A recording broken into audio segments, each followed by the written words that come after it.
আপনাদের এখানেও কোন একটা না কোন একটা মার মধ্যে যে ঘরের মধ্যে কোরবানি করে নাই, ওই ঘরের মধ্যে কালকে কি রিজিক চাই নাই বলে মনে করে? সবার ঘরে ঘরে এই কোরবানির গোস্ত গিয়েছে।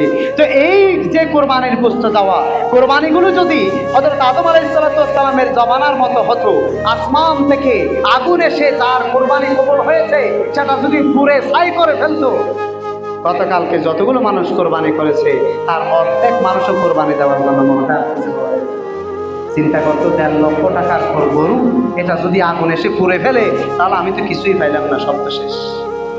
আবার আরেকটা বই ছিল, আগুন এসে যদি গরুটা না পুড়ে, তখন একজন আরেকজনকে বলতো, ওই তুই সুদি, তোর মধ্যে মনে হয় সুদের টাকা ছিল, ঘুষের টাকা ছিল, হারাম টাকা ছিল, তাই তো তোর কোরবানি কবুল হয় নাই। একবারে রাস্তাঘাটে ডুল ফিরে ফিরে একজন আরেকজনকে গুতা দিত। এই দুইটা বইয়ে অনেক মানুষের কোরবানি না করে বসে থাকে। কবুল হলে গুস্ত শেষ, আর কবুল না হলে মানুষের মুখের কথা। কথা বুঝতে পারতেছেন? তার মানে আল্লাহর উপর যদি আমরা ভরসা করি, আল্লাহ পাক যে কোনো একটা মাধ্যমে না যে কোনো একটা মাধ্যমে আমাদের রিজিক আমাদের ঘর পর্যন্ত পৌঁছাই দিতে পারে। আমার রাসূল পাক সাল্লাল্লাহু আলাইহি ওয়াসাল্লাম সুনানে তিরমিজি শরীফের হাদিসের মাধ্যমে যেটা বলেছেন,